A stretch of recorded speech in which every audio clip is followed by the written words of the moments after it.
মন্ত্রীর জন্য, সেচ মন্ত্রীর জন্য। কারণ আমাদের ইজ্জত চলে গেছে তো, আমাদের স্বামীদের মা ধপ করছে তো, ওই জন্য শাখা সিঁদুর পরাবো, শাখা শাড়ি পরাবো।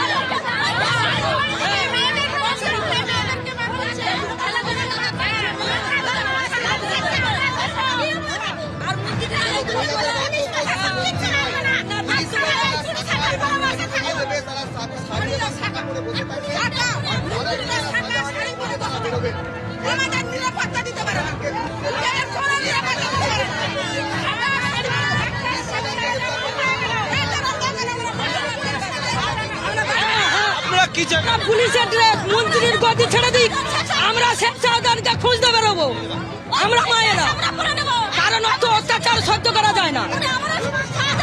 না, এতদিন হয়ে গেল এখনো স্বেচ্ছাদান ধরা পড়েনি। কেন ধরা পড়েনি? শাস্তি চাই, শাস্তি চাই। হ্যাঁ, আমরা যাবো, আমরা যাবো।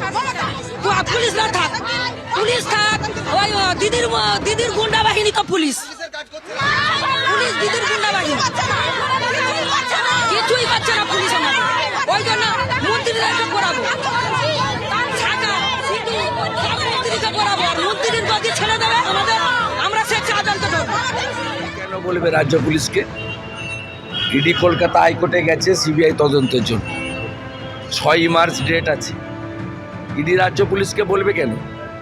এফআইআর তো রাজ্য পুলিশের হাতে। রাজ্য পুলিশ নয়, ওটার নাম মমতা পুলিশ। 10 দিনে গ্রেফতার। আর মমতা পুলিশ কখনো শাহজাহানদের গ্রেপ্তার করবে না। তার কারণ শাহজাহানরা ওখানে লুট করে, ওই লুটের মাল কলকাতায় ভাইপোর বাড়িতে আসে। আর শাহজাহানরা মানুষকে শুধু ইজ্জত নেয়নি, মা বোনেদের ভোট দিতে দেয়নি। আমি যেদিন গেছিলাম সারাদিন ছিলাম, টিভিতে দেখেছেন আপনারা। 2013 সালের পরে 23 সাল পর্যন্ত কি পঞ্চায়েত, কি লোকসভা, কি বিধানসভা, কোনো ভোটে সন্দেশখালী, হিঙ্গলগঞ্জ, গোসাবা, বাসন্তী, এই পুরো সুন্দরবন এলাকার বিশেষ করে হিন্দু ভোটাররা, শিডিউল কাস্ট ভোটাররা, ট্রাইবেল ভোটাররা কেউ ভোট দিতে পারেনি, ভোট দিতে দেওয়া হয়নি। হাতে কালি লাগিয়ে দেওয়া হয়, আর পঞ্চায়েতে নমিনেশন করতে দেওয়া হয় না। এরা ভোট লুট করেছে, গণতন্ত্র লুট করেছে, আমাদের পৃথিবীর আলো যে দেখিয়েছে মা, মায়েদের ইজ্জত লুট করেছে, জমি লুট করেছে, কি বাকি রেখেছে বলুন? আর নরেন্দ্র মোদীজি যত স্কিম করেছেন, শৌচালয় থেকে আবাস যোজনা, একটা স্কিমও কোনো মানুষ সেখানে পায়নি, সব লুট করে নিয়েছে শাহজাহানরা। ছোট ছোট ক্যাম্প করে পুলিশ অভিযোগ শুনছে গ্রামবাসীদের। ওসব ড্যামেজ কন্ট্রোল কিছু হবে না, কারণ এখন রাজ্য সভাপতি তো সুব্রত বক্সি নয়, রাজ্য সভাপতির নাম হচ্ছে রাজীব কুমার। ওরা এমন কোনো দলের নেতা নয় যে আমাকে উত্তর দিতে হবে। আমি এই কর্মচারীদের মালিক মমতা ব্যানার্জিকে হারিয়েছি।